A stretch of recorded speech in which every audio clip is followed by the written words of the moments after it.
Things are going all right for me so far in Game Week 24. I've got 98 points and I'm in 31k overall. And I know it's ahead of the Merseyside derby, but I thought I'd go through my team selection ahead of Game Week 25.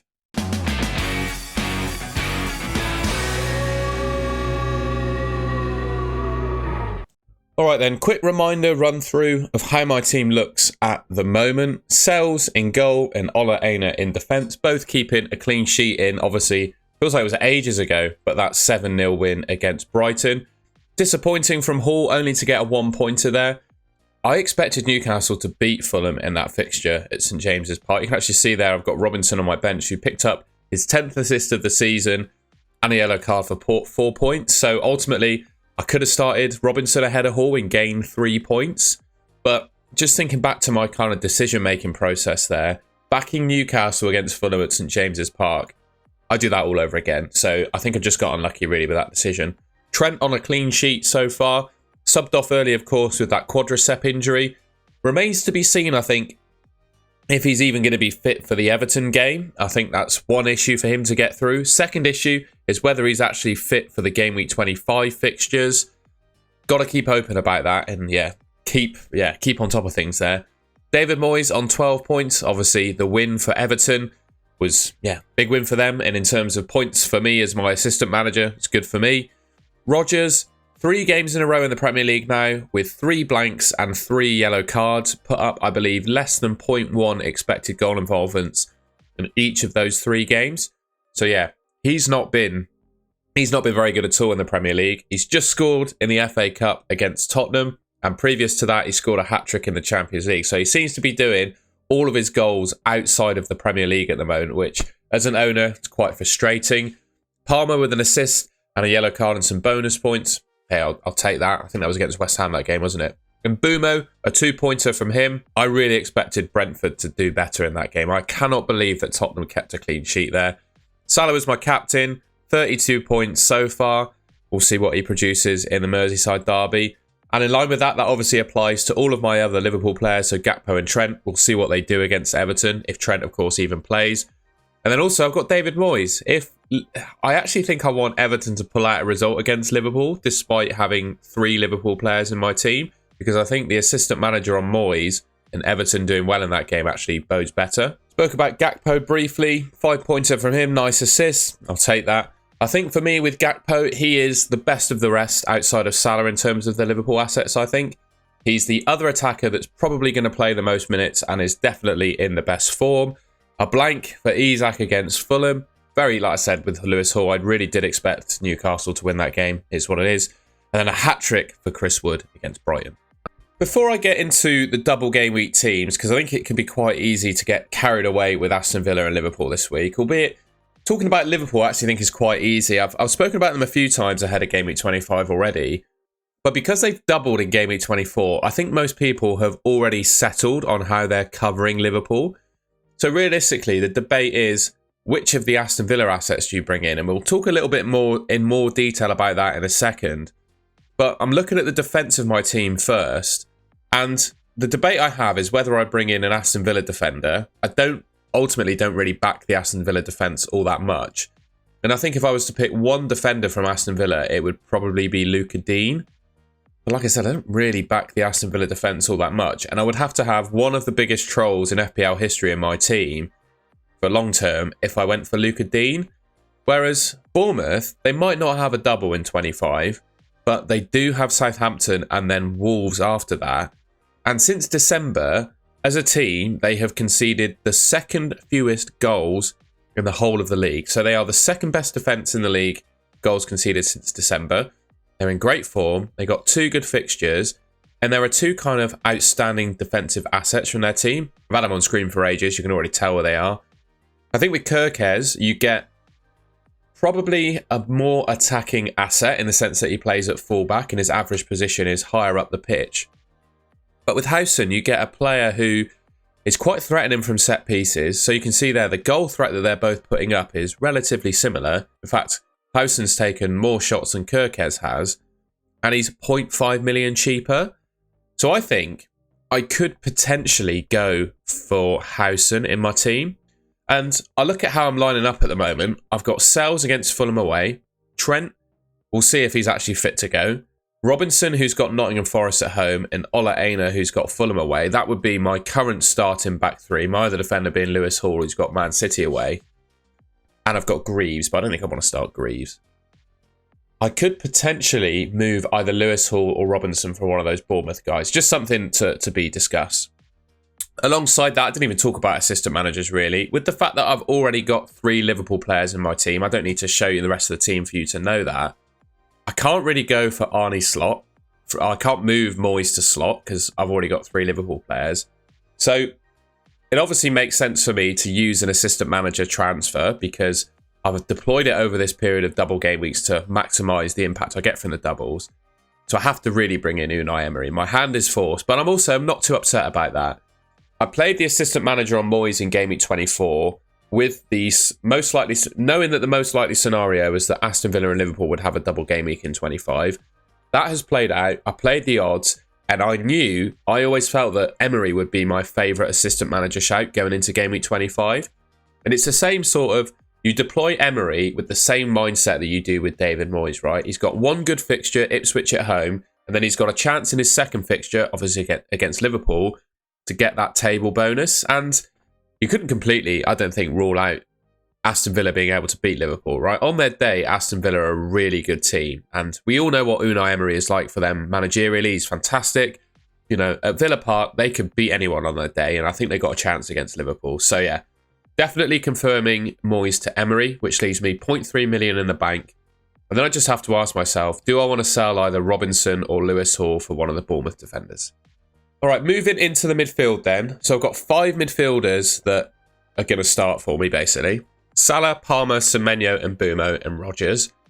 I don't really see any real justification to get rid of any of these players. You know, Salah and Palmer. Palmer's been a bit up and down of late in FPL, but I don't think there's any justification to get rid of him. I've got Semenyo. He's got a great fixture against Southampton. He's probably not my favourite Bournemouth midfielder. My favourite Bournemouth midfielder would probably be Kluivert because he takes the penalties. But I don't think there's enough to separate them to justify making a transfer. So I'll just stick with Semenyo. And Bumo, I brought him in recently. Good fixture against West Ham, then Leicester and Everton after that. Great fixture on, great player, talisman for Brentford. You know, ticks all those 90-minute man, penalty taking boxes. And then Morgan Rodgers, who's got a double game week of Ipswich and Liverpool. But I do have a little bit of doubt around Morgan Rodgers, and that's centred around the new signings that Aston Villa have made.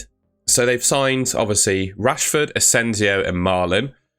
Rashford and Marlon have not put up all that good stats, to be honest. 0.35 XGI per 90 for Rashford in the Premier League, 0.29 for Marlon in the Bundesliga. I've showed this view on the last 2 videos that I've made, so you know, regular watchers of the channel already know this. And my standout of these new Villa signings is Marco Asensio. He put up 1.21 expected goal involvements per 90 in League One for PSG this season, despite not starting all of the games, which is genuinely elite level numbers. That's on par, genuinely, per 90 with what Salah's doing this season. And having watched the Spurs Villa game in the FA Cup, he was probably the best player of the 3 in that game. He came on and made a real impact with the few touches that he had. Rashford was pretty good, but I'd say Asensio was the standout. But regardless, I think Asensio is probably the best. And he, to be honest, is probably like for like the most similar to Morgan Rodgers and will likely want to play in the same positions that Morgan Rodgers does, right? And just with the sheer, they've got so many attacking players now to Aston Villa, it's ridiculous. Rashford, Asensio, Marlon, Rodgers, Jacob Ramsey, Barkley, Bailey, and Watkins. They've got 8 players, and I think they play a 4-2-3-1, sorry. There's only 4 attacking spots. You've obviously got the left winger, right winger, cam, and centre forward. So there's 2 players. That's assuming they play a 4-2-3-1. There's 2 players for each attacking position. So whilst I've still got Morgan Rodgers in my team, and I'm happy to hold him, I am a little bit worried, at least longer term, what that means for his minutes. All right, so looking up front, I've got Isak in my team at the moment, and the big talk is whether you do Isak to Watkins, right? That's realistically, with the money I have in the bank, the only way I could get Ollie Watkins in my team. And quite simply, I don't think it's worth it. I don't think Ollie Watkins is going to play 90 minutes in both games of the double, considering he's coming back from injury. And I just think Isak is just so much better this season than Watkins has been. And also, we go back to the point I just made about Rodgers and all the Villa attacking assets. The same applies for Watkins. You know, he's just lost Duran, but now he's got Rashford and other players that could potentially play centre forward there to take up his minutes. And also, you know, you could get quite, well, I don't think you actually will, considering how bad Man City have been. But looking at Man City away, I would actually say from an attacking player's perspective, Man City is a team to target at the moment with how bad they've been defensively. So whilst Watkins might have a double game week, Isak, in my mind, has got a good fixture, even though it's only a single. So yeah, for me, no doubt in my mind, I'm going to keep hold of Isak, and I just don't think I can justify bringing Watkins into my team. However, I do have a problem with this team at the moment. You can see that I've got 12 players in the starting lineup because I have a massive benching headache. Salah's going to be my captain, no question about that. But the final decision to make on my team, basically, obviously, centres around that Bournemouth defender, whether I bring one in. And also, who the hell do I bench, right? I would say it's between, the decision to who to bench is between three. You can't really justify benching Morgan Rodgers with a double game week, because you think if he starts both games and plays 60 minutes, that's 4 points, and that's basically an assist, an attack in return just from the double game week. So it's between Semenyo and Bumo and Chris Wood, who I bench. And looking at the stats and the fixture that they've got, I can't bring myself to bench Chris Wood. You know, he's off the back of a hat-trick. He's on penalties, 17 goals from 23 games so far this season. Incredible form. I can't bench Chris Wood. So he's kind of ruled out. So it's between Semenyo and Mbumo as to who I bench. The stats are really quite, well, I say they're quite similar. Mbumo scored double the number of goals that Semenyo has, to be fair. But obviously he takes penalties. However, Semenyo has a much better fixture, I think. I think West Ham are improved under Graham Potter. And I think Southampton are still probably the worst team in the league. I think it's safe to say that. So it's between Mbumo and Semenyo as to who I bench. And my gut feeling right now is that I'm going to bench Mbumo. I can hardly believe I'm saying that. That's the decision I've got to make, is who do I bench out of Mbumo and Semenyo? So far, I'm going for Mbumo on my bench, and I'm also really considering bringing Howson into my team. I think that could be, for the long run at least, good transfer. Frees up a little bit more cash in the bank. Perhaps if I want to switch my assistant manager for Game Week 26. I haven't really thought about what I'm going to do with that assistant manager chip yet, but it does free up a bit of cash to allow me to deploy it on a more expensive manager in Game Week 26.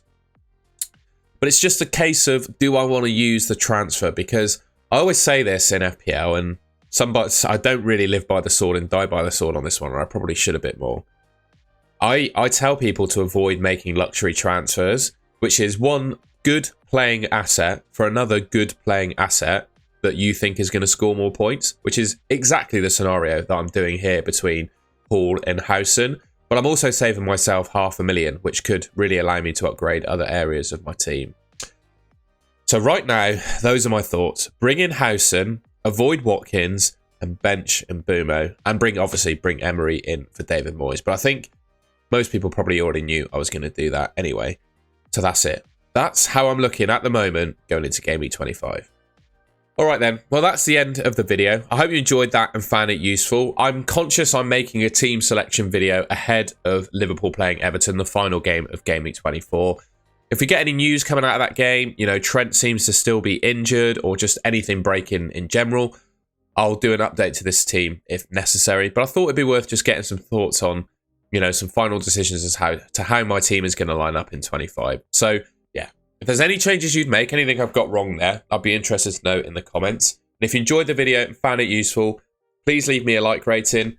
And if you haven't already and want to stick around, see more content from me, you can subscribe to the Golden Goal channel, which should be, yeah, just there on your screen.